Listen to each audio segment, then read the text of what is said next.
Hello everyone and welcome back to the Film Feast. My name is Sam Donchis and I'm your host. And on this episode of the Film Feast, I'm going to be talking about the casting of the brand new Peter Parker / Spider-Man. His name is Tom Holland and gosh darn it, I'm pretty happy about this casting decision. Before I get too heavily into the details, yes, I know I have made my fair share of complaints about Sony's mishandling of the more recent Spider-Man franchise. After basically running Sam Raimi out after their strict demands with Spider-Man 3, they kind of screwed the pooch with The Amazing Spider-Man. There are some who will disagree with that, saying The Amazing Spider-Man franchise was just fine and even better than Sam Raimi's trilogy, and to that I respectfully disagree. Sony seemed to be fixated on making more of an action-oriented franchise where the villains dictated where the story went. Sony also preached that the team behind the Amazing franchise would be telling the untold story, which they didn't. It was basically the same story all over again with a couple little added flares in there that ultimately bring the story down. And after not having what Sony considered to be a smash hit with The Amazing Spider-Man 2,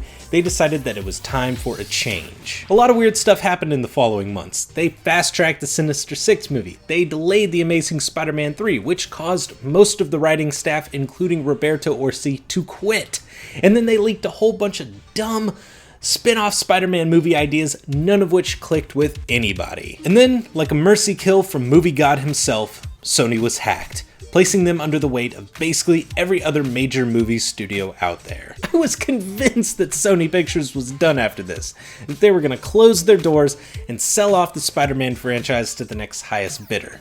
But that wasn't the case, not entirely at least. Sony Pictures, desperate for a slice of that Marvel Disney cash, turned to Kevin Feige and co and said, let's help each other out. Now, I don't know the exact agreement between Sony and Marvel on this one, but what's important is that Spider-Man can finally appear in the Marvel Cinematic Universe. This is what Marvel fans have been wanting from the get-go. Ever since they heard about the Avengers Initiative at the end of Iron Man in 2008, they've been wanting Spider-Man to get in on this. And now it's finally happening. It's all coming together. Tom Holland will be the new Spider-Man, and he will be starring alongside Chris Evans and Robert Downey Jr. in Captain America: Civil War. After that, Marvel Studios will produce a brand new solo Spider-Man film to come out in 2017. Beyond that, no one really knows what Spider-Man's future in the Marvel Cinematic Universe will be. Yes, I think we're all hoping that he will show up in another Marvel movie down the line. Hopefully Avengers Infinity War Part 1 or Part 2, maybe in the Daredevil show. As long as he shows up in something else, just get that fan service going, Sony.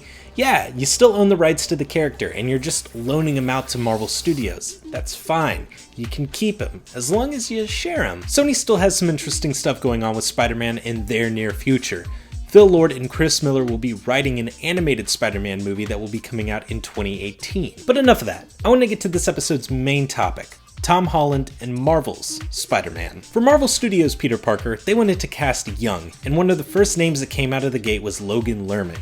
And while he has accomplished a lot at the young age of 23, being in movies like Perks of Being a Wallflower and Fury, he still seemed like such a safe choice to me. Luckily, that was just a preliminary shortlist, and while Tom Holland remained on that list for the entirety of their casting selection, one of the other big names that came up that I was almost for sure would be the next Spider-Man was Asa Butterfield. You know him from Martin Scorsese's Hugo and Ender's Game, where he played the titular character. And when I first heard that Asa Butterfield was becoming a frontrunner in this process, I thought to myself, they're gonna have to nail the director. They're gonna have to get a guy who can really work with this kid, because Martin Scorsese was able to direct him just fine in Hugo, but in Ender's Game, I mean, have you guys seen that movie? In short, Asa Butterfield would need a sure-handed director to navigate him through all of Peter Parker's complexities. Not a director like Mark Webb or Jonathan Levine, who came out as one of the front-runner filmmakers that they wanted to direct this movie. And he made 50-50, a movie that I adore. Warm Bodies, a movie that I appreciate. He also made The Wackiness, which I haven't seen, and a couple of other small features.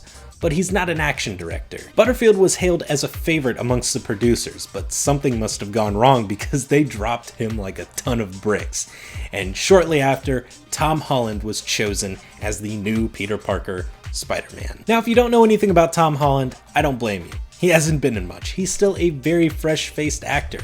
One movie that you may know him from is The Impossible. Tom Holland is only 19 years old, and he is the youngest actor selected to play Peter Parker to date. The thing that excites me the most about Holland is the same thing that excited me about Andrew Garfield when he got the role a few years ago. These guys really want to play this character. You can go seek out his personal Instagram account and actually watch videos of him doing flips and stunts and acrobatics, stuff that Andrew Garfield could never do, stuff that Tobey Maguire never even tried to do, and you can just tell that Tom Holland wants this role. I think he's going to be the most dynamic Peter Parker of the bunch, and I am very excited to see him finally step into this role, and especially act alongside Chris Evans and Robert Downey Jr., two guys who championed for him to play this character. Tom Holland, along with his competition, traveled to Atlanta in the early weeks of Civil War's production to screen test with these actors, and clearly these giants of the Marvel Cinematic Universe just gravitated to this kid. So if there's one thing we should not worry about, it's whether or not Tom Holland will actually be able to act alongside these mainstays of the Marvel Cinematic Universe. And while we still don't know much about Marvel's solo Spider-Man movie,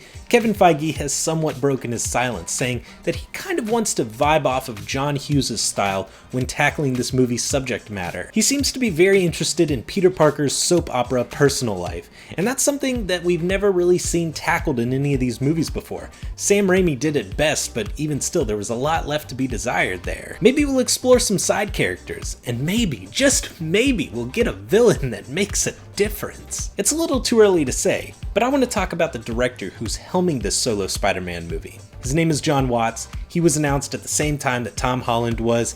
He has a movie coming out in August. It's called Cop Car. And I think once that movie comes out, audiences will have a little better vibe on what he will be going for in this Spider-Man movie.